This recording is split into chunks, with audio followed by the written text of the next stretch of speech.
At this point in your journey, you should have a good understanding of the business side of video production. One thing we haven't touched on yet is contracts, invoices, quotes and paperwork. Now these are crucial pieces of information that need to be signed, understood and read by both parties involved in any video production jobs that you do. It's super important for any video production company or even freelancers to have a streamlined contract in place when creating content. They outline the terms of your agreement and give you something to fall back on legally if anything goes wrong during the shooting or editing process. Now, a lot of people don't use contracts for a number of reasons. One of the biggest reasons is that they feel that the client may not sign or might see a contract as a huge commitment. However, in my experience, I've found that 99% of my clients have been happy and willing to sign a works contract. Without a contract, you leave yourself open to potential issues and sometimes even potential financial loss. So, why are contracts important? Well, a contract gives you the opportunity to write a detailed description of exactly what you will be providing for your client. You will want it to be as specific as possible, which will help your client understand the work which will be carried out.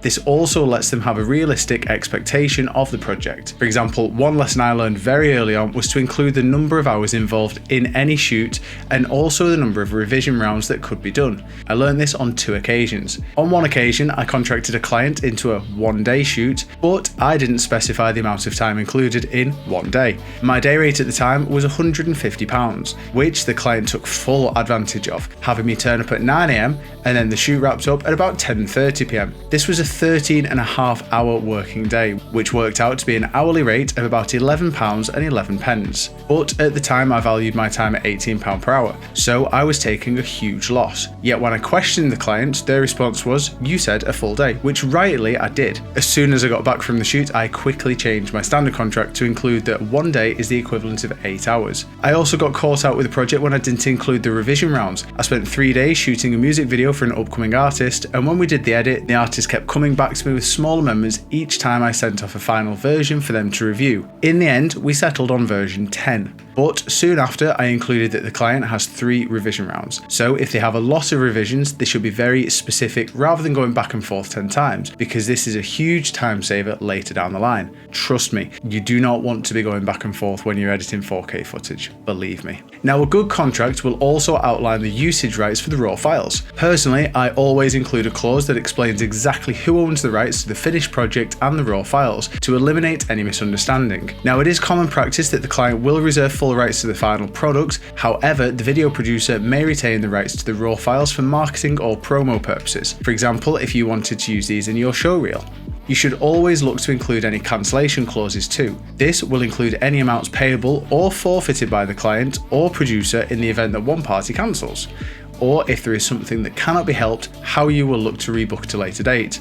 Now, one of the most important things to include is deposit terms. A deposit is important for 2 reasons. It's a show of good faith that the client is committed to you carrying out the work, and it also gives you a fallback if the client doesn't show up or if you book the date in your diary. With this, it's important to also include the balances payable before the product is delivered. This way, you eliminate the risk of sending the client the final version and then them not paying. Personally, I always send the client a 1080p version with a timestamp and a watermark before they pay. Only once the balance is settled do I send them the final 4K version without a watermark or without any timestamp. Now, having a contract in place is a very, very smart move, and although it may cost you in the short term, it's definitely something worth investing in. I use rocketlawyer.com, which is a website you can go on to draft contracts and templates, but to save you the time and effort, I've also included my contract in the downloads bit of this section for you to have a look at. Now, invoices are also a really, really important piece of paperwork. These are important for both you and the client. For you, you should have the invoices kept safe and stored somewhere for when you complete your tax returns, and the client should also have them for their records and also as a sign that the job is complete. I only send invoices once I have completed the final version for the client. Now, making invoices payable differs depending on the project. So for example, if it's a music video shoot for a local artist, then the invoice would be sent via email once they have agreed the final amendments for the project. This serves as a reminder to them that the payment is due. Now, in my experience, the client usually pays straight away as they want to get hold of the final product, which is fine. However, this is slightly different for businesses, as a lot of businesses work on either net 14 or net 30 payment terms. Now this basically means that the invoice is due 14 or 30 days from the work completion date. If you're working with a business, this is something that should be agreed beforehand, as most businesses will work on net 30,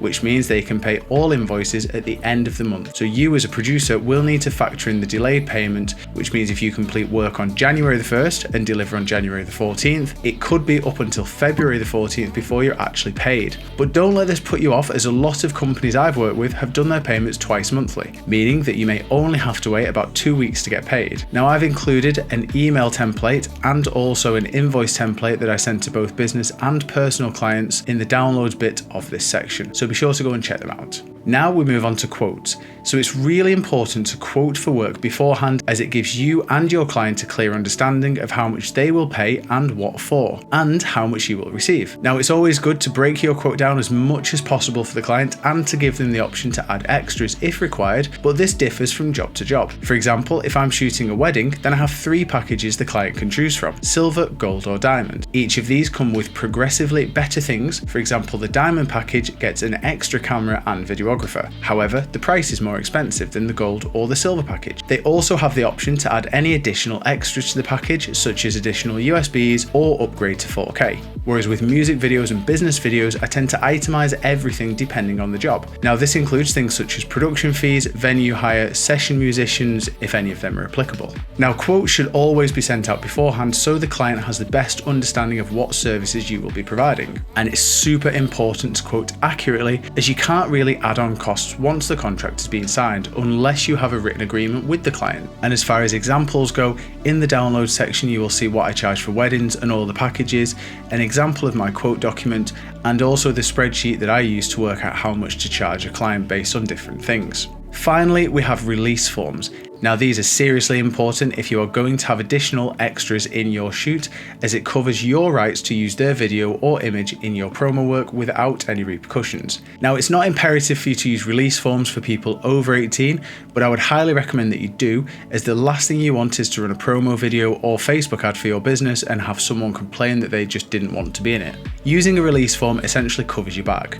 If you do have any extras in your video that are under the age of 18, then it is absolutely critical that a release form is signed by a parent or guardian. Again, this gives you permission to use their footage of their son or their daughter, and it means that you can also include that footage in the final product, and there's going to be no repercussions off the back of it.